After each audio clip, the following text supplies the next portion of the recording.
आपको जन सुराज पर भरोसा करना चाहिए या नहीं। मान लीजिए कि आपको चीनी का रोग है, चीनी का रोग एक बार हो गया, आप डॉक्टर के पास जाइएगा दवा लेने, तो डॉक्टर साहब बताएंगे कि भैया ये चीनी का रोग का इलाज नहीं है, सुबह शाम गोली खाइए, थोड़ा संयम से रहिए, कम खाना खाइए, योगा कीजिए, सुबह में उठ के टहलिए तो चीनी कंट्रोल में रहेगा।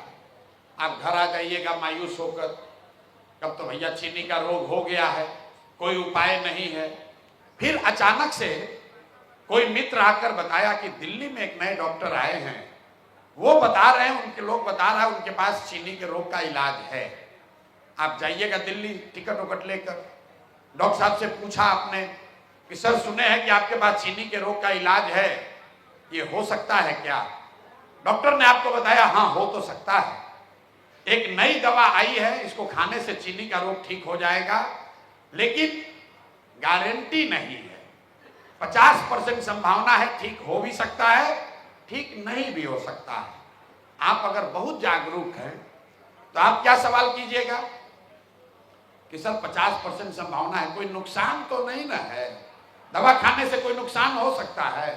डॉक्टर ने बताया ना, नुकसान नहीं है, इतना तो जांच परख लिया गया है, नुकसान नहीं है, लेकिन ठीक होने की संभावना 50% ही है। तो आप क्या कहिएगा कि ठीक है सर 50% संभावना है ना, दीजिए दवा, हम ट्राई कीजिए, शायद ठीक हो जाए। तो मेरे भाई, जन सुराज वही नई दवा है, वही नई दवा है।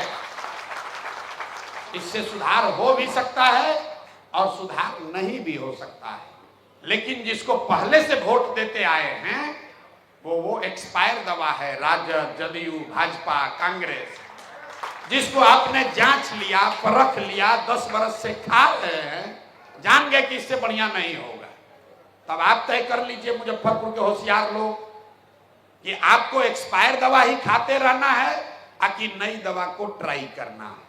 नया दवा ट्राई करना है तो जन सुराज में जुड़िए, और नहीं तो जो पहले से चल रहा है जांचा परखा वही खाइए, संयम से रहिए, ट्रैफिक और जो व्यवस्था चल रही है उसी में जिंदा रहिए। ये क्यों जरूरी है, अब इसको साइंटिफिकली समझिए। इस देश में 5 ऐसे राज्य हैं जहां इस देश की 1/3 इकोनॉमी है। कौन कौन है? केरल, तमिलनाडु, आंध्र प्रदेश, तेलंगाना और कर्नाटक। जब देश आजाद हुआ तो बिहार की स्थिति भी कमोबेश इन्हीं 5 राज्यों के बराबर ही थी। आज ये राज्य इतने आगे कैसे हो गए? तो मैं आपको बता रहा हूं, एक चीज जो इन 5 राज्यों में कॉमन है, भाषा अलग अलग बोली जाती है, अलग अलग दलों का शासन है, वहां पर भी भ्रष्टाचार है। बिहार से कम नहीं है, यहां से ज्यादा भ्रष्टाचार है। वहां पर भी जातिवाद है, वहां पर भी इसी देश का संविधान है। लेकिन उन 5 राज्यों में एक बात ऐसी है जो यूनिक है, वो ये कि पिछला 78 साल में उन 5 राज्यों में कोई व्यक्ति, कोई दल 10 बरस से ज्यादा मुख्यमंत्री नहीं रहा है। लोग पलटते रहते हैं, लोगों का वोट का डर नेताओं में बना हुआ है कि अगर हम काम नहीं करेंगे तो जनता हमको हरा देगी। बिहार में नेताओं के मन से वो डर ही खत्म हो गया है। वो जान रहा है हम काम करें या न करें, जनता खुश हो नाराज हो, चुनाव आते आते रो के गा के गरिया के वोटवा उसी को देगा, वोट उसी को आप दीजिएगा। तो लोकतंत्र को अगर आप जिंदा करेंगे तो जन सुराज हो या कोई दूसरा दल है, आपको फायदा उसका होगा।